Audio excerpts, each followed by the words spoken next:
புது புது அர்த்தங்கள் நிகழ்ச்சியை பார்த்துட்டு இருக்கிறவங்க எல்லாருக்கும் என்னுடைய அன்பான வணக்கங்கள். இந்த நிகழ்ச்சியில பங்கேற்பதற்காக பத்திரிகையாளர் ஐயநாதன் அவர்களும் பத்திரிகையாளர் ஆர் வெங்கடேஷ் அவர்களும் நம்ம அரங்கத்துக்கு வந்திருக்கிறாங்க. வணக்கம். நம்ம பேசுவதற்காக எடுத்த தலைப்புகளுக்கு மாறாக புதிதாக ஒரு தலைப்பு வந்துருச்சு. அதை பற்றி கொஞ்ச நேரம் பேசிட்டு நம்ம உரையாடல தொடரலாம். அனைத்து இந்திய அண்ணா திராவிட முன்னேற்ற கழக வேட்பாளர் பட்டியலில் 8 பேர் மாற்றம் செய்யப்பட்டிருக்கிறார்கள் அப்படின்னு செய்திகள் வருது. நாளிதழில் திமுக வேட்பாளர் மாற்றம் ஒரு செய்தி இருக்கு. வேட்பாளரை மாற்றக் கோரி போராட்டம் அப்படிங்கிற செய்திகள் இருக்கு. மக்கள் நல கூட்டணி தேமுதிக தமாக கூட்டணியில தொகுதிகள் ஒருவருக்கொருவர் மாற்றிக்கொண்டார்கள். முதல்ல இறுதி செய்யப்பட்ட தொகுதிகளை அடுத்த ஓரிரு நாட்களில் தொகுதிகளை மாற்றிக்கொண்டார்கள் அப்படின்னு சொல்லி நிறைய மாற்றங்கள் தொடர்பாக செய்திகள் இருக்குது. இதையெல்லாம் எல்லா அணிகளுக்குள்ளேயும் அல்லது எல்லா கட்சிகளுக்குள்ளேயும் இயல்பாக தேர்தல் நேரத்தில் நடக்கக்கூடிய மாற்றங்கள் அப்படின்னு புரிஞ்சுக்கணுமா, இல்ல தலைமையின் தடுமாற்றம் அப்படின்னு இதை பார்க்க முடியுமா? நீங்க ஒவ்வொரு கட்சியும் இது வேட்பாளர்களுடைய தேர்வுல அவர்களுடைய அளவுகோல்கள் என்ன அப்படிங்கறத பத்தியே நமக்கு எந்த விதமான ஒரு வெளிப்படையான ஒரு புரிதலும் நமக்கு இல்ல. நம்ம என்ன அடிப்படையில் அவங்க தேர்வு செய்யறாங்க அப்படிங்கறத பத்தி நமக்கு புரிதல் இல்ல. ஒண்ணு. ரெண்டாவது, வெளிப்படையா தெரியக்கூடிய இன்னொரு செய்தி என்ன அப்படின்னு சொன்னா, அவர்கள் வெற்றி பெறுவார்களா, அதாவது இது கொள்கை சார்ந்த ஒரு வேட்பாளர் எடுக்கிறோம் அல்லது ஒரு நீண்ட காலமாக இந்த கட்சியில இருக்கிறதுனால அவர் எடுக்கிறோம், இந்த மாதிரியான ஒரு பின்னணிகள் எல்லாம் அப்பாற்பட்டு அடுத்த செய்தி என்னன்னா, அவர்கள் நிச்சயமாக அந்த இடத்தில் வெற்றி பெறுவார்களா, அவர்களுக்கு எதிரணியாக போட்டியிடக்கூடிய புதிய வேட்பாளர்களுடைய பட்டியல் என்று அறிவிக்கப்பட மாற்றுக் கட்சியினுடைய வேட்பாளர்கள் பெயர்கள் அறிவிக்கும் பொழுது அவருடைய அவருடைய பலவீனம் இவற்றையும் கணக்கில் எடுத்துக்கொண்டு பார்க்கும்போது நமது வேட்பாளர்கள் பலமானவர்களா அப்படிங்கிற ஒரு கேள்வியும் ஒன்று எழும்புது. சோ இது எல்லாத்தினுடைய கூட்டுத்தொகை தான் நீங்க இந்த வேட்பாளர் மாற்றம் ஒண்ணு. ரெண்டாவது செய்தி என்னன்னா, நீங்க உள்ளூர்ல எவ்வளவு தூரம் அவங்களுக்கு ஒரு ஆதரவு இருக்கு அல்லது எதிர்ப்பு இருக்கு, கட்சிக்காரர்களிடையே எவ்வளவு தூரம் அவர்களுக்கு வரவேற்பு இருக்கு, வரவேற்பு இல்லை, இந்த மாதிரியான ஒரு விதமான ஒரு பெர்முடேஷன் காம்பினேஷன்ல தான் இது திருப்பி போயிட்டு இருக்கே தவிர, உறுதியா ஆமாம் நாம இவர்களை தேர்வு செய்தோம், இவர்களோட கடைசி வரை நாம் இருப்போம் அப்படிங்கிற ஒரு முழுமையான ஒரு நம்பிக்கை இந்த வேட்பாளர்கள் மேல் இல்ல. இதுல என்ன பெரிய சிக்கல் நான் பாக்குறேன்னா, இந்த வேட்பாளர்கள் இப்படி கட்சி தலைமை ஒவ்வொரு கட்சி தலைமை இந்த மாற்றங்களை செய்து கொண்டே வருகிறது. அப்போ வேட்பாளர்களாக இருக்கக்கூடியவர்களுக்கு கட்சி தலைமையின் மேல் எவ்வளவு தூரம் ஒரு அபிமானம் இருக்கும், எவ்வளவு தூரம் ஒரு விசுவாசம் இருக்கும், எவ்வளவு தூரம் ஒரு நம்பிக்கை இருக்கும் அப்படிங்கிற கேள்வி கொஞ்சம் யோசிச்சு பார்த்தாங்கன்னா இந்த மாற்றங்களை அவங்க செய்வாங்களான்னு எனக்கு தோணல. ஐயநாதன். ஆமா, இப்படிப்பட்ட வேட்பாளர்கள் மாற்றம் அப்படின்றது கடந்த தேர்தல்களின் போது நாம் ஒப்பிட்டால் இது மிக மிக ஆச்சரியப்படத்தக்க ஒரு விடயமாக இருக்கிறது. இது எதை காட்டுகிறது என்பதை நாம் பார்க்க வேண்டும். முன்னாடி எல்லாம் இரட்டை அலை சார்பா யார நிக்க வச்சாலும் ஜெயிச்சிருவாங்க, இலைதான் முக்கியம், ஆள் இல்ல அப்படிலாம் சொன்னாங்க. அப்புறம் அம்மா தான் முக்கியம், அம்மா காட்டுற ஆளு இந்த நாட்டில் அமைச்சர், இந்த நாட்டில் நாடாளுமன்ற உறுப்பினர் அப்படிலாம் சொன்னாங்க. அப்படியெல்லாம் இல்லைனால கள நிலவரம் அப்படி இல்லை.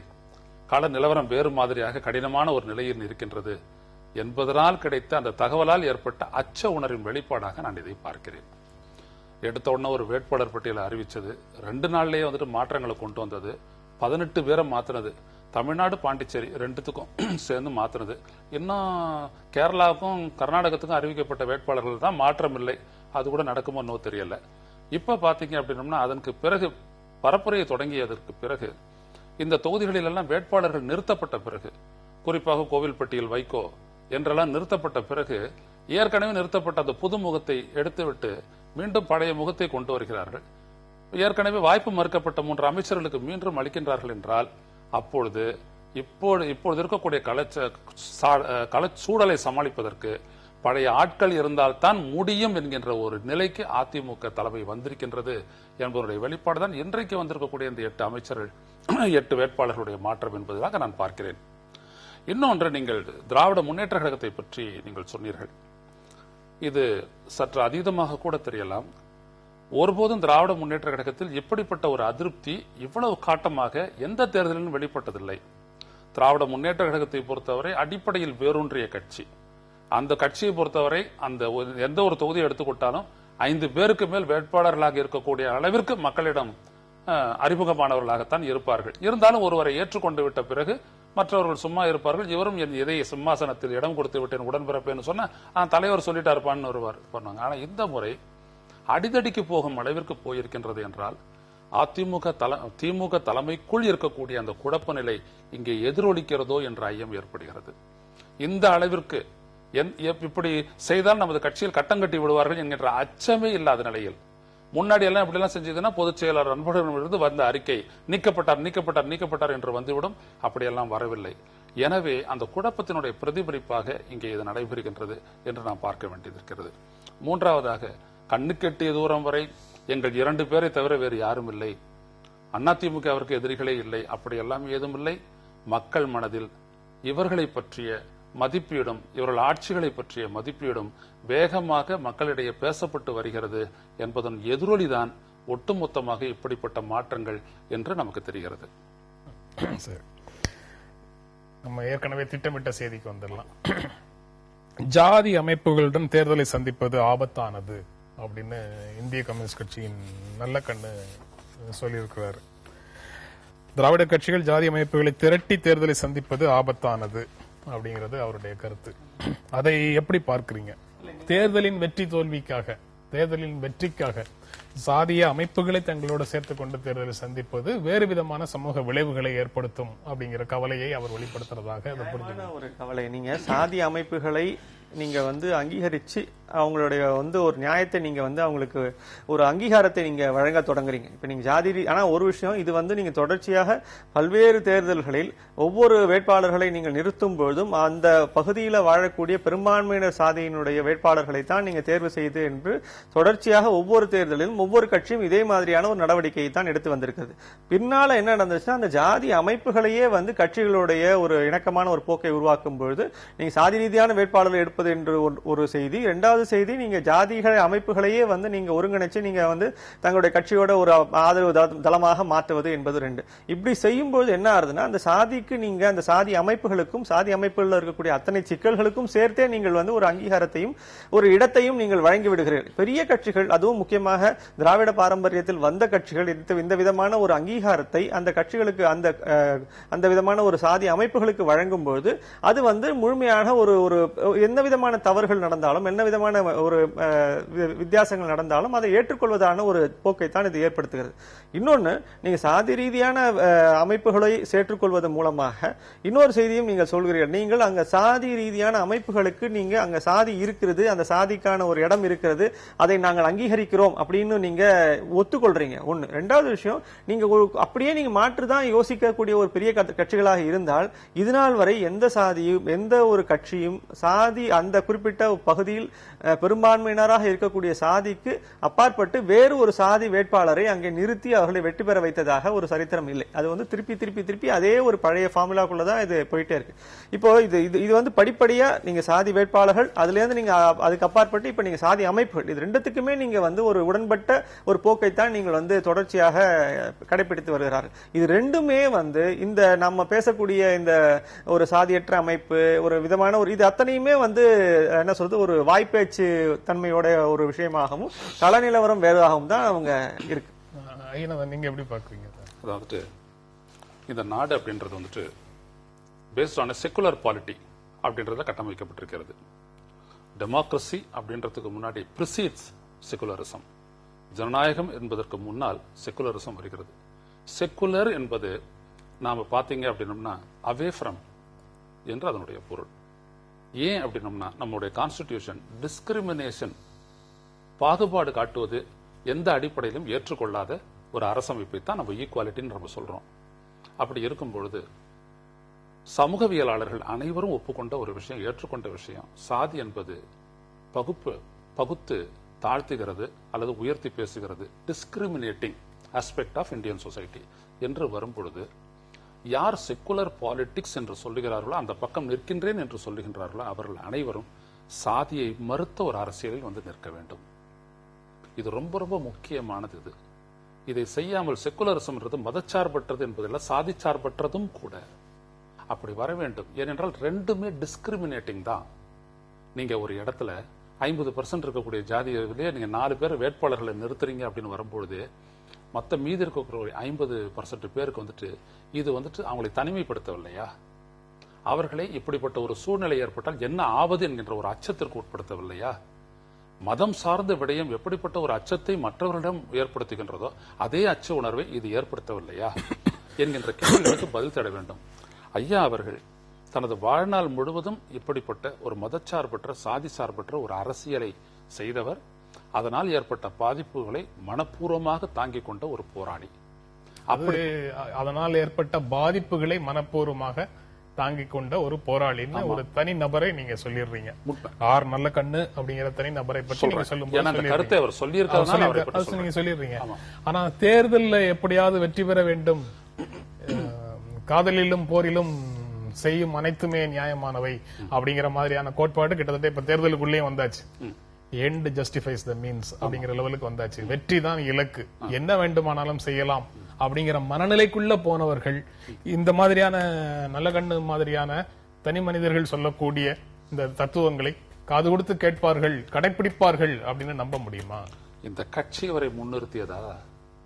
நான் அந்த கேள்வியை நான் திருப்பி கேட்கின்றேன். இவர் ஒரு மாநில செயலாளர் என்கின்ற பொறுப்பிலிருந்து எடுக்கப்பட்டவுடன் ஒரு மத்திய கமிட்டியினுடைய ஒரு உறுப்பினர் என்கின்ற அடிப்படையில் இவரையே நீங்கள் மறைத்து விடுகிறீர்களே. என்ற இளைஞரிடம் இவரை நிறுத்தி பாருங்கள், அப்பொழுது தெரியும். மானசீகமான நேர்மையான ஒரு அரசியலுக்கு இங்கே இடம் இருக்கிறது. நீங்கள் விதைக்க மறுக்கிறீர்கள் அல்லது முன்னிறுத்த மறுக்கிறீர்கள். இவர் பேசட்டும். இப்பொழுது இன்றைக்கு இந்த செய்தி வந்தவுடன் நான் விவாதிக்கவில்லையா? ஏன் உங்களுக்கு இது தூண்டியது? உங்க டெஸ்க்கு ஏன் இது தூண்டிச்சு? Because he is more relevant than others. அப்படி ஒன்று வரும்பொழுது இவரை செய்யுங்கள். இன்றைக்கு வரக்கூடிய சமூகம், நீங்க இந்த புதிய தலைமுறை விட எத்தனையோ மாணவர்கள்கிட்ட 18+ எல்லாம் போய் கேட்டீங்களே, எல்லாம் எதிர்க்கத்தானே செய்யறாங்க இந்த சாதிய ரீதியான பார்வைகள், அணுகுமுறைகள் எல்லாம். அப்போ இவரை ஏற்க மாட்டார்களா? இவரை போன்றவர்களை ஏற்க மாட்டார்களா? ஏன் அப்படி ஏற்று நடக்கவில்லையா? இன்னும் ஒன்று சொல்லுகின்றேன், இப்படி சொல்லக்கூடிய இந்த அரசியல் அமைப்பு ஜனநாயகமற்றது. இது தலைமைத்துவத்தின் தோல்வி. இந்த இடத்தில் இந்த சாதி அதிகமாக இருக்கிறது, அந்த இடத்தில் தான் அப்படிப்பட்ட வேட்பாளரை நிறுத்த வேண்டும் என்று தலைமைகள் முடிவு செய்கின்றன என்றால், இந்த தலைமைகள் மக்களிடையே எந்த அபிமானத்தையும் பெறவில்லை என்ற அர்த்தம். அபிமானம் பெறாத ஒரு தலைமையே அல்ல. அது அரசியல் கட்சியினுடைய தலைமை பொறுப்பு, அவ்வளவுதான். ஒரு தலைமை என்பது இட் இஸ் an இன்ஃப்ளூயன்ஸ். அது அந்த மக்கள் மீது மரியாதையும் நம்பிக்கையும் பெற்றிருந்தால் மட்டுமே அது செல்வாக்கை செலுத்த முடியும். அப்படிப்பட்ட செல்வாக்கு செலுத்தக்கூடிய ஒரு தலைவரா இல்லையா என்பதை நல்ல கண்வை நீங்கள் முன்னிறுத்தும் பொழுதுதான் தெரியும். இது வயதில் நாம் இல்லை, அனுபவம் தான் அரசியல். அனுபவபூர்வமாக பல்வேறுபட்ட விடயங்களை எல்லாம் கடந்து வந்தவர். நான் ஐயாவை மட்டும் சொல்லவில்லை, சங்கரையா போன்றவர்களையும் நான் சொல்லுகின்றேன், நெடுமாறன் ஐயா போன்றவர்களையும் நான் சொல்லுகின்றேன். இப்படி ஏராளமானவர்கள் இருக்காங்க. எம்ஜி தேவசகாயத்தை போன்றவர்கள் இருக்கின்றார்கள். இன்றைக்கு மேலெழும்பி வந்து கொண்டிருக்கின்ற ஒரு சகாயத்தை பற்றி நாம் பேசலாம். இப்படி எல்லாம் ஏராளமானவர்கள் இருக்கின்றார்கள். நம்முடைய பத்திரிகையாளர்களாக கூட பலரும் இருக்கின்றார்கள். அப்படிப்பட்டவர்கள் எல்லாம் இருக்கின்றார்கள். இவரெல்லாம் செல்வாக்கு செலுத்துபவர்கள் தான், முன்னிறுத்தப்படுவதில்லை. இதுதான் இங்கே விடயம். காசையும் சாதியையும் முன்னிறுத்துறதுக்கு அரசியல் கட்சி எதுக்கு நான் கேட்கிறேன். நீங்க எந்த மாற்றத்தை கொண்டு வர போறீங்க? அப்ப இந்த கான்ஸ்டிடியூஷன் அப்படின்றதுடைய பொருள் என்ன? எல்லா டிஸ்கிரிமினேஷனும் ஒழிக்கணும் அப்படின்னு நீங்க நினைச்சிட்டு வேட்பாளரை ஜாதி ரீதியா நிறுத்துறது, மத ரீதியா நிறுத்துறதுன்றது என்னது? மனிதநேய மக்கள் கட்சி எங்க முஸ்லீம் மக்கள் நிறைய இருக்கிறாங்க, அந்த இடத்துல தான் இன்னும் ஜெயிப்பாங்களா? அப்படிதான் ஜெயிப்பாங்களா? திருமாவளவன் கேட்டது சரிதானே, பொது தொகுதியில நிப்பேன்னு வந்திருக்கிறாரு, இதுதான் கரெக்ட். நில்லுங்க. எந்த ஒரு தனி தொகுதியிலும் நிற்கப்பட்ட வேட்பாளர்களுக்கு மற்ற தொகுதியில போலானது மாதிரி கம்மியா ஒண்ணும் போலாவிலையே. அப்போ தனி தொகுதியில நிறுத்தப்படக்கூடியவர் தாழ்த்தப்பட்ட வேட்பாளரோ அல்லது இதர வேட்பாளரோ என்று தெரிந்து போதும் கூட அதே வாக்கு சதவீதம் வந்து மக்கள் வாக்களிக்கிறாங்கன்னா அந்த மக்கள் அப்படி பார்க்கறது இல்லைன்றதுக்கும் அது ஒரு ஆதாரம் தானே, அத்தாட்சி தானே. எனவே மக்கள் ஏற்க தயாராக இருக்கின்றார்கள். கட்சிகளான நீங்கள் தலைமையினுடைய பலவீனம் இதிலெல்லாம் அச்சப்பட்டு அப்படிப்பட்ட ஒரு நிலைக்கு வராத இருக்கின்றார்கள். இதுதான் அவர் சொல்லுகின்றார், இப்படி ஒரு தேர்தலை சந்திப்பது ஆபத்தானது என்றது. அது அந்த டிஸ்கிரிமினேஷனை நியாயப்படுத்தி தொடர செய்கிறது. ஆனால் தான் பல்வேறுபட்ட விடயங்களில் நீங்கள் கண்டன குரல் கூட எழுப்பாமல் அப்படியே அமைதி காக்கின்றீர்கள் என்பது. இந்த தேர்தலில் காங்கிரஸ் கட்சிக்கு 41 தொகுதிகள் மட்டுமே ஒதுக்கப்பட்டிருக்குது. அதுலயும் விரும்பின இடங்கள் கூட நமக்கு கிடைக்கல. அதனால நமக்கு மகிழ்ச்சியாக இல்லை, ஆனால் நமக்கு கடமை இருக்குது. அதனால கூட்டணியை வெற்றி பெற செய்வதற்கு நாம் உழைக்க வேண்டும் அப்படின்னு சொல்லி முன்னாள் மத்திய அமைச்சர் சிதம்பரம் பேசுறார். இடங்கள் வந்து போதுமானதா இல்லையா அப்படிங்கறதோ அல்லது விரும்பிய தொகுதிகள் அப்படிங்கறது கிடைச்சிருக்கா கிடைக்கலையாங்கிறதோ அக விருப்பம் சார்ந்தது. ஒரு மனிதரின் ஒரு கட்சியின் அக விருப்பம் சார்ந்தது. அதுல நாம போய் பெரிதாக பேசுவதற்கு ஒன்றும் இல்லை. புறச்சூழல்களை பற்றி பேசுறது தான் சரியாக இருக்கும் அப்படின்னு நினைக்கிறேன். ஆனா காங்கிரஸ் கட்சி பலவீனமாக இருக்கு. அந்த பலவீனமாக இருப்பதற்கும் பலமாக இருப்பதற்கும் தொண்டர்களே காரணம் அப்படின்னு திரும்ப ஒன்று சொல்றாரு. அது வந்து விவாதத்துக்குரிய அல்லது உரையாடலுக்குரிய ஒரு பொருளாக தெரியுது. பல கட்சிகள் தோற்றதற்கு பிறகு தொண்டர்கள் உற்சாகமாக வேலை செய்யாததான் காரணம் அப்படின்னு சொல்லி கடந்த காலத்துல தொண்டர்களை குறை சொல்வதை நம்ம பார்க்க முடியுது.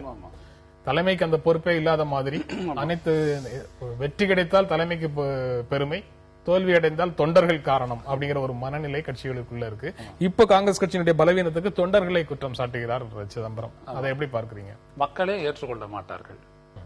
எந்த முடிவெடுக்கக்கூடிய அதிகாரத்தில் ஒருவர் இல்லையோ அவர் அந்த முடிவினுடைய வெற்றி தோல்விக்கு காரணமாக்குவது எவ்வாறு சரியாக இருக்க முடியும்? காங்கிரஸ் கட்சி தொடர்பான முடிவுகளை எடுத்தது, செயல்பட்டது, மக்களிடம் திட்டங்களை தீட்டியது, கொண்டு சென்று சேர்த்தது எல்லாமே உங்களுடைய ஆட்சியும் உங்களுடைய ஆட்சிக்கு உட்பட்ட நிர்வாக அமைப்பும் தான். உங்களுடைய தோல்விதானே வந்துட்டு கட்சிக்கு வெற்றியாவோ தோல்வியாவோ முடியும். தொண்டர்கள் எப்படி வருவாங்க? தொண்டர்கள் அது எந்த கட்சியை சேர்ந்தவர்களாக இருந்தாலும் சரி, அவர்கள் கொள்கை அடிப்படையிலும் கட்சியின் மீதும் பற்றுள்ளவர்களாகவும் அபிமானம் கொண்டவர்களாகவும் தான் இருக்கிறாங்க. அது இந்தியா முழுவதும் நம்ம பார்க்கிறோம். தலைவர்களை விட பல மடங்கு தலைவர்களில் வந்து எவ்வளவு சுயநலம் இருக்கு அப்படின்றத பொறுத்து தானே இந்த ஜனநாயகத்தினுடைய தோல்வியை நம்ம மதிப்பிடுறோம். எனவே அவர்களை பொறுத்தவரை அப்படி சொல்றது ரொம்ப தப்பு. எண்ணிக்கை குறைவு, அதை வச்சுக்கிட்டு பலம் பலவீனம்னு நீங்க சொல்றீங்கன்னா அது வேற. அவங்க அளவுக்கு செயல்படுற அளவுக்கு நம்ம கிட்ட தொண்டர் பலம் இல்ல, அமைப்பு ரீதியான பலம் இல்ல அப்படின்னு சொல்றது வேறு. ஒரு கட்சியினுடைய பலம் பலவீனம் தொண்டர்களே நிர்ணயிக்கின்றார்கள் என்பது தவறு. தொண்டர்கள் எப்பொழுதும் கமிட்டட் ஒர்க்கர்ஸ் என்று சொல்லுவார்கள். அவர்கள் நிச்சயமாக இருப்பார்கள். எங்களுக்கு இதை கூட செஞ்சு கொடுக்கலையே, நாங்க இப்படி வந்து உழைக்கிறோமே அப்படிதான் சொன்னாங்க. அப்படியாப்பட்ட நிலையில தான் வந்துட்டு கட்சியும் காப்பாற்றப்படுகிறது, கட்சியும் மக்களிடம் கொண்டு செல்லப்படுகிறது. நீங்க எவ்வளவுதான் ஊடக பலம் இருந்தாலும், விளம்பர பலம் இருந்தாலும், பணபலம் இருந்தாலும் சரி, தொண்டர் பலம் இல்லைன்னா ஒரு சிம்பிளா கள்ள ஓட்டு போடுறத கூட உங்களால தடுக்க முடியாது. ஒரு காலகட்டத்தில் இந்த காலகட்டத்தில் வந்துட்டு ஒரு பூத் கமிட்டியும் போட முடியாது, பூத்துக்கு வெளியில ஒரு டேபிள் போடுறது கூட ஆள் இருக்காது. காங்கிரஸ் இந்த அளவிற்கு பலவீனமானதற்கு பிறகும் கூட இதுக்கு கொடி கட்டுறதுக்கும் இது கூட அந்த பூத் கமிட்டியில உட்கார்றதுக்கும் உள்ள வெளியிலையும் டேபிள் போட்டு உட்கார்றதுக்கும் ஆள் இருக்கிறாங்க அப்படின்னம்னா தொண்டர் பலம் தான் இன்றைக்கு காங்கிரஸ் தலைவர்களுக்கு 2 கட்சியாகி அதற்கு பிறகு கூட்டணி சேர்ந்து நிற்கணும்ன்ற துணிச்சலை கொடுத்ததுக்கு காரணம் தொண்டர்களுடைய பலம் தானே ஒழிய பலவீனம் அல்ல. நீங்க எப்படி பாக்குறீங்க? இல்ல இது இந்த செய்தியே வந்து நீங்க ஒரு இந்த மொத்த இசையில சொல்லக்கூடிய அபஸ்வரம்னு சொல்லுவோம் இல்லையா, அது மாதிரியான ஒரு அபஸ்வரம். அதாவது உங்களுக்கு வந்து 41 தொகுதிகள் கிடைத்திருக்கிறது அப்படிங்கறத நீங்க வந்து ஒரு ஆக்கப்பூர்வமான அம்சமாக பார்க்காமல் நீங்க அதில் இருக்கக்கூடிய எங்களுக்கு விரும்பிய தொகுதிகள் கிடைக்கவில்லை, இதெல்லாம் நீங்க பர்சனலான ஒப்பீனியன், உங்களுக்கு அந்த கருத்துகள் இருக்கலாம். உங்களுக்கு அந்த கருத்துகள் இருந்தால் அதை நீங்க வந்து தனிப்பட்ட அளவில் நீங்க வந்து அந்த கருத்துக்களை வைத்துக் கொள்வது சரியா, அல்லது வந்து நீங்க ஒரு பொது ஊடகத்துல ஒரு பொது மேடையில பேசும்போது அதை பேசுவது சரியா?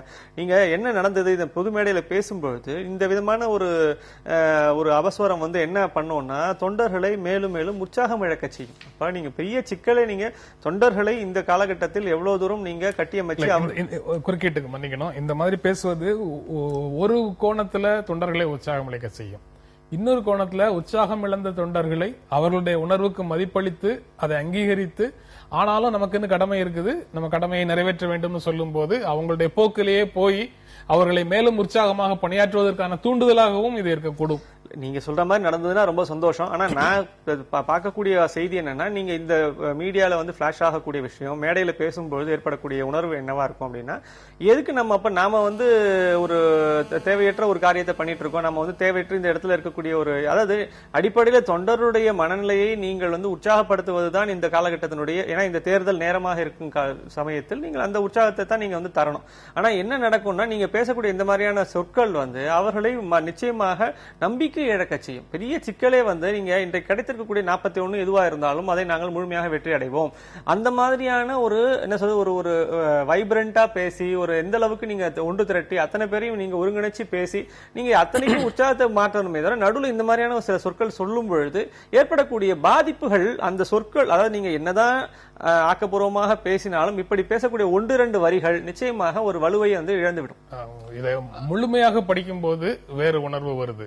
ஆனா வெங்கடேஷ் சொல்ற மாதிரி அதுல கட் பண்ணி அதை வெட்டி அந்த 2 வரிகளை மட்டும் காங்கிரஸ் விரும்பிய தொகுதிகள் கிடைக்கல அப்படின்னு சொல்லி அதை மட்டும் தனியாக போட்டா அதுலயும் நம்ம விரும்பின இடங்களும் நமக்கு கிடைக்கல, எண்ணிக்கையும் கிடைக்கல, விரும்பின இடங்களும் கிடைக்கல அப்படின்னு சொல்லி மொட்டையாக போட்டா அது வந்து வேறு விதமான உணர்வை கொடுக்குது.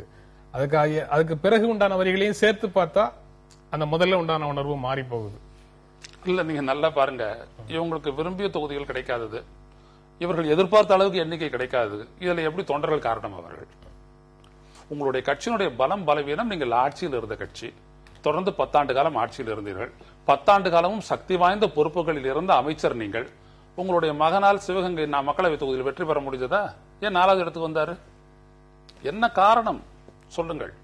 அது தொண்டர்களுடைய பலவீனமா? காங்கிரஸ் கட்சியை பொறுத்தவரை இந்தியாவில் இருக்கக்கூடிய வேறு எந்த கட்சியும் விட பரம்பரையாக என் தந்தை வழி தாத்தா வழி என்று சொல்லி வந்திருக்கக்கூடியவர்கள் தான் இன்றைக்கு இருக்கக்கூடிய ஒரு தொண்டர்கள். அப்படியாப்பட்ட தொண்டர்களுக்கு காங்கிரஸ் கட்சியினுடைய பலம் பலவீனம் என்னவென்று சிதம்பரம் அவர்கள் சொல்லித்தான் தெரிய வேண்டும் என்கின்ற அவசியம் இல்லை. நான் அவருடைய நிலையை நான் குறைத்து மதிப்பிடவில்லை. இவரும் அப்படிப்பட்டவர் தான். ஒரு நீண்ட நெடிய ஒரு காங்கிரஸ் பாரம்பரியத்தில் வந்தவர் தான். அதை பற்றி வேறு விடயம். ஆனாலும் கூட காங்கிரஸ் கட்சியினுடைய ஒரு தொண்டன் என்பவன், ஒரு கட்சியினுடைய தலைவன் எந்த அளவு விவரதாரியாக இருப்பானோ அந்த அளவு விவரதாரி தான். ஆனால் அவனை வந்துட்டு நீங்க பலம் பலவீனத்திற்கு அடிப்படையாக கொள்வதற்கு என்ன அடிப்படை இருக்கிறது? ஆட்சியில் இருந்த நீங்கள் சரியாக செய்து மக்களிடையே சென்று சேர்ந்திருந்தால் இந்த கட்சி பலமாக இருந்திருக்கும். நீங்க என்னைக்காச்சும் விவசாயத்தை பத்தி யோசிச்சிருக்கீங்களா சிதம்பரம் அவர்கள்? நீங்க தொழிற்சாலைகளை பற்றியும் பெரும் முதலாளிகள் பற்றியும் அவர்களுக்கு கொடுத்த வரி சலுகைகளை பற்றியும் தான் நீங்க பண்ணிருக்கிறீங்க. நீங்க சிவகங்கைக்கு ஏதாவது செஞ்சிருந்தா நீங்க தோப்பீங்களா? இப்படியாப்பட்ட ஒரு நிலையெல்லாம் இந்த கேள்விக்கெல்லாம் பதில் சொல்லணும் இல்ல? அதற்கு பதில் தேடாமல் ஒருவர் தன்னுடைய பதவியின் மூலமாக செயல்பட்ட செயல்பாடு, அந்த தொகுதி மக்களுக்கு செய்த நன்மைகள் அல்லது தொகுதி மக்களுக்கு செய்த தேவையான கோரிக்கைகளை நிறைவேற்றி கொடுப்பது, இவையெல்லாம் அடுத்த தேர்தலில் உடனடியாக மக்களால் அங்கீகரிக்கப்படும் அப்படிங்கிற மாதிரி சொல்வதற்கு கூட்டணி மற்ற வேற காரணங்கள் இல்லாம இது மட்டுமே ஒருவருக்கு வெற்றி தேடித்தரும் அப்படின்னு சொல்வதற்கு எந்த ஆதாரமும் இல்ல இருக்கு. நீங்க ஒரு எம்எல்ஏ அளவுலயும் இருக்குது, எம்பி அளவுலயும் இருக்குது. இந்தியா முழுவதும் நிறைய பேர் இருக்கிறாங்க அந்த மாதிரி. நம்ம இல்லன்னா சொல்ல முடியாது. தாமிரக்கணி வந்துட்டு எல்லாருமே தோத்த போது தாமிரக்கணி ஏன் ஜெயிச்சாரு, ஏன் திருநாவுக்கரசு ஜெயிச்சாரு, ஏன் PH பாண்டியன் ஜெயிச்சாரு, அவங்கள தொகுதி ஏன் பெருந்தலைவர் காமராஜர் தோத்தாரு அப்படின்னு பதில் கேள்விகள் அது நிறைய போகும். அரசியல் கட்சிகள் தங்களுடைய பிரச்சாரத்தை தொடங்கிவிட்டன. அதிமுக பொதுச் செயலாளர் ஜெயலலிதா, திமுக பொருளாளர் மு க ஸ்டாலின், தேமுதிக தலைவர் விஜயகாந்த், மதிமுக பொதுச் செயலாளர் வைகோ, பாட்டாளி மக்கள் கட்சியினுடைய இளைஞர் அணித் தலைவர் அன்புமணி ராமதாஸ், நிறுவனர் டாக்டர் ராமதாஸ், மத்திய அமைச்சர் ஜவடேகர், நாம் தமிழர் கட்சியினுடைய ஒருங்கிணைப்பாளர் சீமான் எல்லாருமே தேர்தல் களத்துல பிரச்சாரத்தில் இருக்கிறாங்க. இந்த பிரச்சாரம் அவர்களுடைய கட்சி நிலைகளை மக்களிடத்துல விளக்கி பேசி மக்களுடைய ஆதரவை பெறும் முயற்சியில இருக்குதா, அல்லது தனி மனிதர்களை தாக்கும் பேச்சு இதுல அதிகமாக இருக்குதா அப்படிங்கிற கேள்வி இயல்பாக பிரச்சாரம் சூடு பிடிக்கிறது. தேர்தல் களம் சூடு பிடிக்கிறதுனா சூடு பறக்கிறத உண்மையிலேயே பேச்சுக்கள்ல ஃபீல் பண்ண முடியுது. அது கொள்கை விளக்க பேச்சுக்களாக இல்ல, தனி மனிதர்கள் மேல வைக்கக்கூடிய குற்றச்சாட்டுகளும் அதுல பயன்படுத்தக்கூடிய சொற்களும் உண்மையிலேயே அந்த பிரச்சாரத்துல ஒரு அனலை கிளப்புகின்றன அப்படின்னு தோணுது. விஜயகாந்த் பேசும்போது சொல்றாரு, அப்பாவை ஏமாற்றி அண்ணனை ஏமாற்றி அறிவாலயத்தை உங்களால் பிடிக்க முடியும், ஆனால் ஆட்சியை பிடிக்க முடியாது அப்படின்னு சொல்றாரு. இதெல்லாம் ஒரு எல்லை தாண்டி பேசுவதாக இருக்கா அப்படிங்கிற ஒரு உணர்வு வருது. வைகோ நீங்கள் ஒரு கொலைகாரர், உங்களுடைய கூட்டத்திற்கு கூட்டு வந்த மக்கள்ல 4 பேரை சாக அனுமதித்திருக்கிறீர்கள், அந்த அவர்களுடைய சாவுக்கு நீங்க தான் பொறுப்பு, நீங்கள் ஒரு கொலைகாரர் அப்படின்னு சொல்லி கொலைப்பழி சுமத்தி பேசுறாரு. இதுவும் எல்லைகளை நாம தாண்டிட்டு இருக்கிறோமா தனி மனித தாக்குதல்கள்ல அப்படின்னு ஒரு ஆய்வுக்கு அந்த பேச்சை உட்படுத்தலாம் அப்படின்னு இந்த மாதிரியான பேச்சுக்கள் இது ரெண்டும் எடுத்துக்காட்டு. அவ்வளவுதான். நீங்க எப்படி பார்க்கறீங்க அதை? ஆமா, நீங்க சொன்னது போல எல்லையை தாண்டுகிறார்கள் என்பது மட்டுமல்ல, மாண்பை குறைக்கிறார்கள் என்பது மிக மிக முக்கியமானது. மாண்புடைய அரசியலுக்கு தமிழ்நாடு ஒரு முன்னுதாரணமாக இருந்திருக்கிறது. சட்டமன்றத்திலிருந்து தேர்தல் களம் வரை அப்படிப்பட்ட ஒரு நிலையெல்லாம் இருந்திருக்கிறது. இதில் நாம் கூட்டணி பேச்சுவார்த்தை நடக்கும் போது எழுப்பிய கேள்வியைத்தான் இப்பொழுதும் எழுப்ப வேண்டியிருக்கிறது. இதில் நீங்கள் எழுப்பக்கூடிய கேள்வியில் மக்கள் நலன் எங்கே இருக்கிறது? இந்த 5 ஆண்டு கால ஆட்சியின் மீது இந்த மக்களுக்கு மனதளவில் ஏற்பட்டிருக்கக்கூடிய பாதிப்பு என்ன அல்லது மதிப்பு என்ன என்பதை வைத்து நீங்கள் பரப்புரை செய்ய வேண்டும். அப்பொழுதுதான் இந்த மக்கள் தெளிவான ஒரு முடிவுக்கு வருவதற்கு அது உதவும். அதற்காகத்தான் பரப்புரையின் நோக்கம் அவ்வளவுதான். ஆனால் நீங்கள் அறிவாலயத்தை பிடித்து விடலாம், அதை பிடித்து விடலாம், ஆட்சியை பிடிக்க முடியாது என்று சொல்லுவது, இது இவர் எழுதி கொடுத்து பேசப்பட்ட ஒரு பேச்சு என்பது முதலில் வெளிப்பாடாக தெரிகிறது. அது பலவீனம். இரண்டாவதாக, வலிமையான ஒரு கட்சியை எதிர்த்து நீங்கள் பரப்புரை செய்கிறீர்கள். அப்பொழுது மக்கள் ஆதரவை நாட வேண்டிய நீங்கள் அந்த கட்சியினுடைய ஆட்சியில் என்ன நடந்தது என்பது தொடர்பாக நீங்கள் கேள்வி எழுப்ப வேண்டும். அதையெல்லாம் பேசுறாங்க தானே, அந்த கூட்டத்துக்குள்ளேயே அதெல்லாம் பேசுறாங்க. ஊழல் ஒழிப்பு, மது ஒழிப்பு, இந்த இரண்டையும் தான் நாங்க பிரதான இலக்காக வச்சுட்டு பிரச்சாரம் செய்யறோம் அப்படிங்கறதெல்லாம் சொல்றாங்க. அதை பற்றி பேசுவதற்கு இந்த 2 கட்சிகளுக்கும் தார்மீக வலிமை கிடையாது அப்படிங்கறதெல்லாம் சொல்லிட்டு நீங்க ஒருவருக்கு வாய்ப்பு இல்லை என்றால் இன்னொருவர் வந்து விடலாம்னு ஒரு நம்பிக்கையில செயல்பட்டு இருக்கிறீங்களே, அந்த நம்பிக்கை நிறைவேறாதுன்னு சொல்றத ரொம்ப எளிமையாக மக்களிடத்துல புரிய வைக்கிற மாதிரி இந்த சொற்களை பயன்படுத்துகிறார் விஜயகாந்த் ஆதரவுகள் நமக்கு விளக்கம் அளிக்க கூடும். ஆனா ஏமாற்றி, அப்பாவை ஏமாற்றி அண்ணனை ஏமாற்றி அப்படிங்கிற சொற்கள் அவசியமா, எளிமையாக மக்களுக்கு புரிய வைக்கிறாங்கிறது அவங்க வாதமாக இருக்கலாம். ஆனா அந்த சொற்கள் அவசியமாங்கிறது இது ஊடகங்களுடைய பார்வையில கேள்வியாக வருது. நிச்சயமா ஊடகங்களுடைய பார்வைக்கு தானே எல்லாமே கொண்டு வரும். அது ஊடகங்கள் சும்மா இருக்கிறது இல்ல, சின்னதா இருந்தாலும் கொஞ்சம் பெருசாக்கி அதை பத்தி விவாதிக்கிறாங்க. அது நல்லதாகவும் இருக்குது, கெட்டதாகவும் இருக்கு. அது வேற விடயம். கெட்டதா இல்லைனாலும் கூட பயனற்றதா இருக்குது. நாம அதுதான் எடுத்த உடனே சொல்லிட்டோம். எந்த கடத்திலும் நாகரிகம் வெளிப்பட வேண்டும், ஒரு மாண்பு இருக்கணும். இதெல்லாம் ஏன் நீங்க பேசுறீங்க? நீங்க அந்த இடத்துல அழுத்தம் திருத்தமா இருங்க. மதுவிலக்கு என்பது எவ்வளவு பெரிய பாதிப்பை ஏற்படுத்துகிறது என்பதனை நமக்கு கிடைத்த புள்ளிவரங்கள், ஏற்பட்ட பாதிப்பை உணர்ந்த ஒரு தலைவராக நீங்கள் பேசினீர்களாலே மக்களிடம் அதை பற்றி நீங்கள் 20 நிமிடம் பேசலாம். நீங்க மொத்தமே 10 நிமிஷம் தான் பேசுறீங்க. இது ஊழலாட்சி, அது தெரியாதா? அதுதான் வந்துட்டு ஒரு சான்றிதழ் வாங்க போகிறதுல இருந்துட்டு ஒரு வீடு கட்டும் போகும்போது படக்கூடிய கஷ்டத்துல இருந்தே தெரியுது. அதெல்லாம் தெரியுது.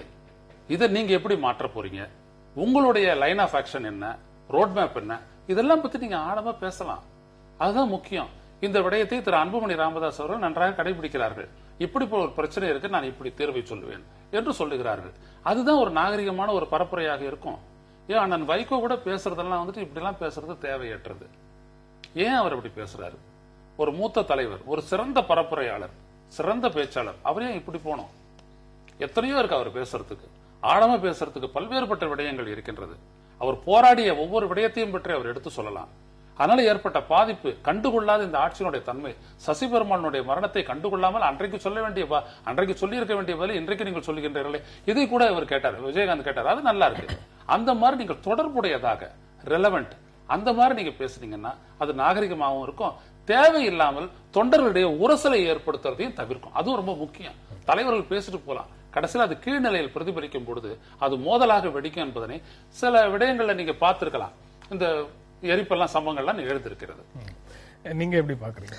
இல்ல, மாண்பை குறைப்பதாக இருக்கு அப்படின்னு மாண்பை குறைப்பதாக இருக்குது. அதை விட நீங்க இதனுடைய இந்த தேர்தல் பிரச்சாரத்திலேயே நான் தொடர்ச்சியா பார்க்கக்கூடிய ஒரு அம்சம் என்னன்னா, கொள்கை சார்ந்த ஒரு அடிப்படைகள் இருக்கக்கூடியவர்கள் பேசுவதற்கும் வெறும் இன்றைய தேர்தல் காலகட்டத்து அல்லது இன்றைய காலகட்டத்து முக்கியமான பிரச்சனைகளை முன்வைத்து பேசுவதற்குமான இடைவெளி ஒன்று இருக்கு. இப்ப நீங்க அடிப்படையில் கொள்கை சார்ந்த பிரச்சாரத்தில் ஈடுபடக்கூடியவர்கள் அல்லது பிரச்சனைகள் சார்ந்த ஒரு அடிப்படை நிலைப்பாடுகளை எடுத்து பேசக்கூடியவர்கள் என்று வரக்கூடியவர்கள் பேசக்கூடிய ஒரு பொறுமையும், அவர்கள் இந்த மாதிரியான ஒரு கேப்ஷன்ஸ், ஹெட்லைன்ஸுக்கு ஏற்ற மாதிரி பேசாம ஒழுங்கா கருத்தாழமிக்க விஷயங்களை பேசுவதற்கும், இந்த மாதிரி ஹெட்லைன்ஸை கேப்சர் பண்ணணுன்றதுக்காக பேசக்கூடியவங்களுக்கு வித்தியாசம் நிறையவே இருக்கு. ஒண்ணு. ரெண்டாவது செய்தி, இந்த மாதிரியான பேசினாதான் நாம போய் ஆடியன்ஸை ரீச் பண்ணுவோம் அப்படிங்கிற இன்னொரு தவறான அணுகுமுறை ஒண்ணு இருக்கு. மூணாவது நான் பார்க்கக்கூடிய அம்சம் என்னன்னா, இன்றைக்கு ஒரு காலகட்டத்தில் பிரச்சாரம் செய்வதற்கு அல்லது நீங்க இருக்கக்கூடிய 2 பெரிய கட்சிகள் மட்டுமே பேசிக் கொண்டிருந்த காலகட்டத்தில் இன்றைக்கு 6 பெரிய கட்சிகள் அல்லது 6 கூட்டணிகள் உட்கார்ந்து பேசும்போது நீங்க யாரோட தங்களை மையப்படுத்திக் கொள்ள வேண்டும், யாரோட தங்களை ஐடென்டிஃபை பண்ணிக்கணும் அப்படின்ற ஒரு பிரச்சனை வரும்போது என்ன விதமான பேச்சு பேசினா நமக்கு மீடியா ஸ்பேஸ் கிடைக்கும், இல்ல ஆடியன்ஸ் கிட்ட ஸ்பேஸ் கிடைக்கும் அப்படின்னு இந்த ஸ்பேஸை பங்கு போட்டுக் கொள்ளக்கூடிய ஒரு பெரிய சிக்கல் ஒண்ணு இருக்கு. ஆடியன்ஸுடைய கவனத்தை ஈர்க்கிறதுக்கு இருக்கக்கூடிய மிகப்பெரிய ஒரு பிரச்சனை இருக்கு. இப்ப இந்த ஆடியன்ஸுடைய கவனத்தை ஈர்க்கணும்னா இந்த மாதிரி தனிமனித தாக்குதல்கள்ல இறங்கும் போது கிடைக்கக்கூடிய இமீடியட்டான ஒரு வரவேற்பு அது அங்க உடனடியான ஒரு கைத்தட்டலாகவும் உடனடியான ஒரு அங்கீகாரமாகவும் ஒரு விசிலாகவும் அது மாறும். ஆனா இதெல்லாமே நிச்சயமாக வாக்குகளாக மாறும் நான் நம்ப தயாராக இல்ல. இதெல்லாமே மக்கள் ரசிக்க கூடும். அன்றைக்கு வேணா நீங்க விசில் கூடும், அன்றைக்கு வேணா நீங்க அதை கேட்கக்கூடுமே தவிர வீட்டுக்கு போய் யோசிக்கும் போது நிச்சயமா இவருடைய இந்த பேச்சுக்களை நிச்சயமாக மக்கள் ஏற்றுக்கொள்வார்கள் என்று நான் நம்பவில்லை. ஒரு தொலைக்காட்சியில ஒரு நிகழ்ச்சியை பார்க்கும் போது அல்லது ஒரு பொதுக்கூட்டத்தில் ஒரு தலைவருடைய பேச்சை கேட்கும் போது அது முடிந்ததற்கு பிறகு டேக் ஹோம் பாயிண்ட் சொல்லுவோமே ஆங்கிலத்துல, அந்த மாதிரி வீட்டுல போய் அசைப்படுவதற்கு, நம்மளுடைய சிந்தனையை தூண்டுவதற்கு அதுல ஏதாவது 2-3 விஷயங்களாவது இருக்கணும் அப்படிங்கிறது ஒரு எதிர்பார்ப்பு, அது ஒரு பார்வை. ஆனா தனிமனித தாக்குதல்கள் தமிழ்நாட்டு அரசியல் களத்துல புதிதாக ஒன்றும் நடக்கல. தனிமனித தாக்குதல்கள் தான் கடந்த காலத்துல நடந்திருக்குது. அது கூட்டத்தோட மக்கள் விட்டுட்டு போறாங்கன்னு சொல்ல முடியாது. அந்த மாதிரி தனிமனித தாக்குதல் நடத்தியவர்கள் வெற்றி பெற்றிருக்கவும் செய்திருக்கிறாங்க. கடந்த காலத்துல அதுதான் நடைமுறையாக இருந்தது அப்படிங்கிற ஒரு சூழல்ல அதிலிருந்து பாடம் கற்றுக்கொண்ட தலைவர்கள் அப்படி பேசுவதை நம்ம வந்து முழுக்க முழுக்க நிராகரிச்சிட முடியுமா அப்படிங்கிற கேள்வியும் வருது. when you are in Roman, when you are in Rome, be a Roman அப்படிங்கிற கோட்பாட்டை ஏற்றுக்கொண்டவர்களாக இருந்தாங்கன்னா கடந்த கால நம்ம முன்னோடிகள் முன்னத்தியர்கள்னு சொல்லுவீங்களா நீங்க முன்னத்தியர்கள் என்ன செய்திருக்காங்களோ அதை பார்த்துதான் நாமளும் கத்துக்கிறோம் அப்படின்னு சொல்ல முடியுமா? அப்ப உங்களை வித்தியாசமானவர்கள் அப்புறம் எப்படி நாங்க நம்பக்கூடிய? இது அடிப்படையான கேள்வி. என்ன சொல்றேன், நம்மளுக்கு முன்னோடிகள், நான் உங்க இடத்துக்கு நான் வந்துடுறேன். முன்னோடிகள் எப்படின்னா இருக்கே, அண்ணா அவர்கள் 67 தேர்தலின் பொழுது அரிசி பஞ்சம் காங்கிரஸை மிகப்பெரிய அளவிற்கு மக்களிடம் செல்வாக்கு அந்நியப்படுத்தி இருந்த ஒரு நிலையில் இந்திய எதிர்ப்பு போராட்டம், எம்ஜிஆர் சுடப்பட்ட விவகாரம், இப்படியெல்லாம் ஒரு எதிர்மறை சூழல் இருந்த பொழுது அண்ணா அவர்கள் ரூபாய்க்கு ஒருபடி அரிசி, ருப்பியா மெஷர் என்கின்றதை வைத்து அவர் பேசிக்கொண்டே போனார். பின்னாடி பரப்புரை செய்து வந்த பெருத்தலைவர் காமராசர் அவர்கள் சொன்னார், எப்படி அது சாத்தியமில்லை, சாத்தியப்படாது என்பதை விளக்கினார். அதுதான் அரசியல். இப்படிப்பட்ட அரசியல், அதான் சொன்ன சட்டமன்றத்திற்கு உள்ளேயும் வெளியேயும் ஒரு அரசியல் தார்மீக எல்லைகளுக்கு உட்பட்டு அது நடந்தது. ஒருபோதும் அண்ணாவை தனது எதிரியாக கொள்ளவே இல்லை. ஊழல் என்கின்ற ஒரு அடிப்படை வரும்பொழுதுதான் திமுக அதிமுகவை ஒரே குட்டையில் உரிய மட்டைகள் என்று சொன்னாரே தவிர அன்றைக்கு கூட யாரையும் பிரித்து பார்த்து தனிப்பட்ட முறையில் எந்த விதமான வசைகளையும் பெருந்தலைவர் காமராஜர் சொன்னதும் இல்லை, அவரை எதிர்த்து பேரறிஞர் அண்ணாவும் சொன்னதில்லை. அவர்கள் மீது வசை மாறி பொழிந்த போது கூட பதிலாக அவர்கள் அதை செய்யவே இல்லை. எனவே முன்னோடிகள் அப்படியே அந்த இடத்தில் தனியாக சரியாகத்தான் இருக்கின்றார்கள். சரியான உதாரணங்கள் உள்ளன. இன்னொன்று, திரு ஸ்டாலின் ஆகட்டும், திரு வைகோ ஆகட்டும், திரு விஜயகாந்த் ஆகட்டும், அல்லது யாராக இருந்தாலும், பிரேமலதா விஜயகாந்த் உட்பட, நீங்கள் பேசுவது இன்றைக்கு உங்கள் முன்னாடி இருக்கக்கூடிய அந்த மக்களையோ தொண்டர்களையோ பார்த்து மட்டுமல்ல, அது அப்படியே தமிழ்நாட்டிற்கு செல்கிறது. அடுத்த கணமே உங்களுடைய தொலைக்காட்சியின் வழியாக போகிறது, பொது தொலைக்காட்சிகளிலும் காட்டப்படுகிறது. பரப்புரையில் தலைவர்கள் என்கின்ற பெயரில் அதில் எது நீங்கள் சொன்னதாக அவர்கள் முக்கியம் என்று கருதுகிறார்களோ அந்த முக்கியமான பகுதியை எடுத்து போடுகின்றார்கள். அப்பொழுது you are reaching a very great audience with paying nothing. நீங்க மேடை போட்டு செய்யறதை விட உங்களை பிடித்து கொண்டு போய் சேர்க்கக்கூடிய அந்த ஊடகங்கள் பெரும்பணியை செய்கின்றன. அதை நீங்கள் சரியாகத்தான் பயன்படுத்துகிறீர்களா? 2 லட்சத்திற்கும் மேற்பட்டவர்கள் இந்த மதுவிலக்கினால் விதவையானார்களே, அதை சொல்லித்தானே அதை பற்றி ஒரு பெரிய நடவடிக்கை எடுங்கள் என்று சொல்லி சசிபெருமாள் அவர்கள் உயிர் தியாகம் செய்தார்கள். அதை மையப்படுத்த வேண்டாமா? அதை பற்றி நீங்கள் ஆழமாக பேசும்போது அது சிந்தனை உருவாக்குமா, அல்லது இப்படிப்பட்ட பேச்சுக்கள் சிந்தனை உருவாக்குமா? ஒரு சாதாரண ஒரு தொலைக்காட்சி நிகழ்ச்சியை நான் பார்த்தேன். அது கும்பகோணம் என்று நினைக்கிறேன். கும்பகோணம் மகாமகத்திற்காக இவ்வளவு தூரம் இத்தனை 260 கோடி ரூபாய் ஒதுக்கீடு செய்யப்பட்டது, ஆனால் என்ன நடந்தது என்கின்ற ஒரு கேள்வி எழுப்புகின்றார். நானும் பார்க்கின்றேன், எந்த அரசியல் தலைவரும் ஒவ்வொரு தொகுதியில் நின்று பிரச்சாரம் செய்யும் பொழுது அப்படி பேசவில்லை. இந்த தொகுதியில் என்ன திட்டங்கள் அறிவிக்கப்பட்டன, அது செய்யப்பட்டதா, இதை சொன்னால் தானே இங்க ஊழல் நடந்திருக்கிறதா இல்லையா என்பது மக்களுக்கு புரியும். அப்படி அதையெல்லாம் சொல்லி ஒரு ஆழமான பரப்புரை செய்யாமல் நீங்கள் தனி மனித துவேஷத்தை மீண்டும் நீங்க செய்யறது அப்படின்றது எந்த விதத்துல? அந்த மாதிரி பிரச்சாரமும் ஒரு சேர நடந்துட்டு தான் இருக்குது, பெருமளவில் நடக்கவில்லை என்கிறார். இல்ல, ஜெயலலிதாவினுடைய எல்லா கூட்டங்கள்லயும் அந்த பகுதியில அந்த தொகுதியில என்னென்ன நலத்திட்ட பணிகள் நடந்தது அப்படிங்கறத பற்றி அவங்க விவரங்கள் கொடுக்கறாங்க. ஸ்டாலின் எந்தெந்த பகுதியில போறாரோ அந்த பகுதியில என்னென்ன விஷயங்கள்ல அறிவிப்பு வந்தது, செயல்பட நடைமுறைக்கு வரலங்கிறத ஸ்டாலின் வெளிப்படுத்துறாரு. பிரேமலதா எங்கெங்க போறாங்களோ அவங்க அந்தந்த பகுதியில இன்னும் நிறைவேறாத திட்டங்கள் என்ன அப்படிங்கறதை பற்றி அவங்களும் பேசுறாங்க. இடதுசாரிகள் இன்னும் முழுமூச்சாக தன்னுடைய பிரச்சாரத்தை ஆரம்பிக்கல. திருமாவளவன் ஆரம்பிக்கல, வாசன் ஆரம்பிக்கல. அவங்க எல்லாம் ஆரம்பிக்கும் போதும் கிட்டத்தட்ட அந்த மாதிரி செய்வாங்கன்னு எதிர்பார்க்கலாம். ஆனா இப்ப இந்த அன்புமணி ஏற்கனவே அந்த வேலையை செஞ்சிட்டு இருக்காரு. ஜவடேகர் கிட்டத்தட்ட அது வேற மாதிரி ஜெனரல் தமிழ்நாட்டில் உண்டான சூழலை, எங்களுடைய திட்டங்களை எல்லாம் மாநிலத்தின் திட்டங்கள்னு சொல்றாங்கன்னு நம்ம வழக்கமாக நம்ம எழுப்பக்கூடிய லார்ஜர் கொஸ்டினுக்கு அடிப்படையான சில விஷயங்களை அவர் சொல்லிட்டு இருக்கிறாரு. ஆக அந்த மாதிரி பிரச்சனைகள் தொடர்பான விஷயங்களும் நடக்குது. ஆனா எனக்கு வர சந்தேகம், இப்ப நீங்க சொல்லும் போது அந்த பிரச்சனை அதுவும் நடக்குது பிரச்சாரத்துல. ஆனா ஹைலைட் ஆகுறது, ஊடகங்கள்ல ஹைலைட் ஆகுறது இந்த வெடிமருந்து நிரம்பிய சொற்கள் தானோ அப்படிங்கிற எண்ணம் வருது. நீங்க தானே சொன்னீங்க டேக் ஹோம் பாயிண்ட் அப்படின்னு. அது இதுதானே நின்றுடுது கடைசியில மக்கள் மனதுல. நாம விவாதிக்கக்கூடிய நிலைக்கு நம்மள தள்ளினதே இந்த மாதிரி வார்த்தைகள் தானே. அப்படிப்பட்ட வார்த்தைகள் பேசும்போது அதை புறக்கணிக்க முடியுமா ஊடகங்களால்? புறக்கணிக்க முடியாது. 2வது, இவங்கெல்லாம் விஷன் சொல்லலாமே, எங்களுடைய எதிர்கால திட்டம் என்னன்னு சொல்லலாமே. வெறும் அக்யூசிஷனோட நீங்க ஏன் நிக்கிறீங்க? இப்ப ஸ்டாலின் சொன்னாரு எல்லா தவறுகளுக்காகவும் நாங்க வருந்துறோம், இதுக்கு மேல நடக்காத பாத்துக்கிறோம்னு சொல்லிட்டு அடுத்தபடி அவர் ஒரு விஷயம் கொடுக்கணும். இதெல்லாம் தேர்தல் களத்துல தான் கொடுக்கணும். வெறும் தேர்தல் அறிக்கை மட்டுமே பத்தாது, இதை நீங்க கொடுங்க. இது ஆழமா அது விவாதத்துக்கு உட்படுத்தப்படும். இதுவே ஒரு முக்கியமான திருப்பம்னு நினைக்கிறேன் தமிழ்நாட்டு அரசியல்ல. கடந்த கால ஆட்சியில நாங்கள் செய்த தவறுகளுக்கு வருந்துகிறோம், இனி அது போன்ற தவறுகளை செய்ய மாட்டோம் அப்படின்னு சொல்லி திமுக பொருளாளர் சொல்றாரு. இந்த கூட்டணி முடிவாவதற்கு காலதாமதம் ஆயிடுச்சு, அந்த காலதாமதத்துக்கு முழுக்க முழுக்க நான் தான் பொறுப்பு, மற்றவர்கள் அல்ல அப்படின்னு சொல்லி ஜி.கே. வாசன் சொல்றாரு. உணர்ச்சி வசப்பட்டு பேசிய ஒரு சொல்லுக்கு பகிரங்கமாக அண்ணன் கலைஞரிடம் மன்னிப்பு கேட்கிறேன் அப்படின்னு சொல்லி வைகோ சொல்றாரு.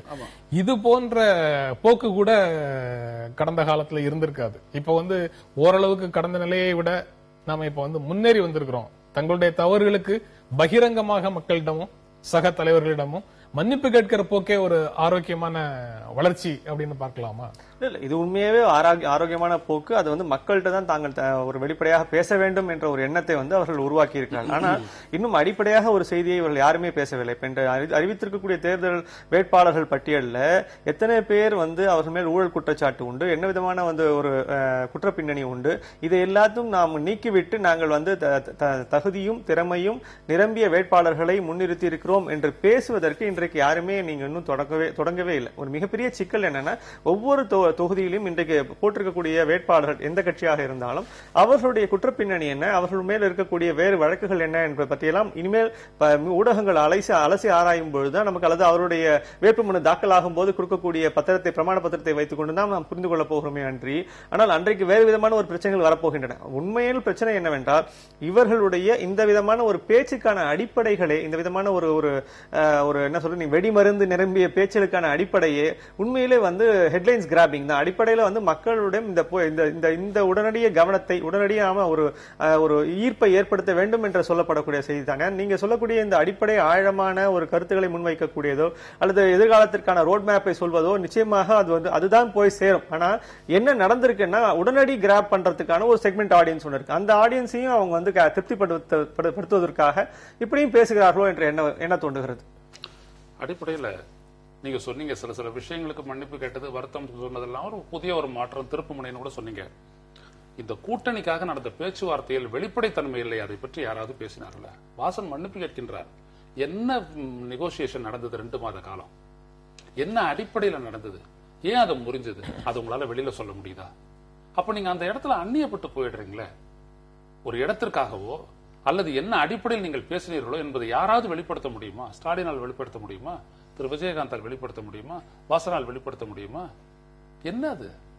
இவ்வளவு தூரம் ஜனநாயகத்தில் நீங்கள் ரகசியத்தை கடைபிடிக்கும் பொழுது உங்கள் மீது மக்களிடம் நீங்கள் பெற வேண்டிய அந்த நன்மதிப்பு, நம்பிக்கை எவ்வாறு பெறுவீர்கள்?